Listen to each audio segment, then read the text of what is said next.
Most cotton farmers that we know grow, harvest, and sell their crops, then move on to the next product. But this is a follow-up to a story of a Stewart County farmer that does things a little differently. In September 2011, when Mark Wildman first shared the story of TERRELL Jones on the outskirts of Lumpkin, Georgia, this is what his cotton fields looked like at the time.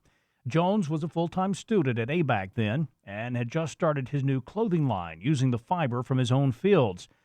Fast forward 38 months, and Jones said he's growing in the areas of farming and manufacturing his own clothing company. I graduated college in 2011, and I worked with USDA doing ag research in Tifton, Georgia for 2 more years. And in the spring of 2013, I moved back to Lumpkin to our family farm here. And we've been farming since, and we've taken our clothing line a little further. He told me he is very particular about this process, from the planting of the cotton seed to the finished product. We have 3 groups of people that work with us. After it leaves the cotton gin, it goes to a spinning facility, and they spin it into yarn. From there, it's shipped to a fabric knitting facility. They knit the yarn into fabric, and then it goes to a cut and sew plant. And we've had, I'm on about my 3rd cut and sew plant now that we're working with due to just shutdowns. He's as positive a person you'll ever meet, but admitted there are times when it can all be a bit challenging. It has its ups and downs. But for the most part, I keep the ball rolling pretty well. I don't get discouraged a whole lot.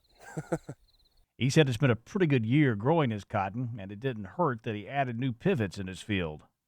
One thing that we have done, everything that we own currently is under irrigation, and that's helped me a lot, being that I work with a small crew, mostly by myself for the majority of the time. And we used to have some hard hose irrigation, and now we're all center pivot. That's saved a lot of time.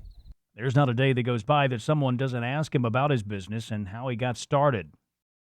I'll tell the story almost daily. I have a lot of people ask about it. I sure do.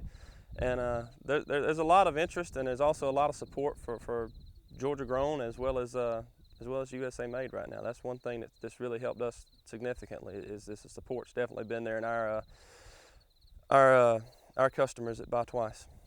Jones told me he will probably add to his clothing line in the near future. And if you would like to find out more, visit his website. The address, jonesamericanclothing.com.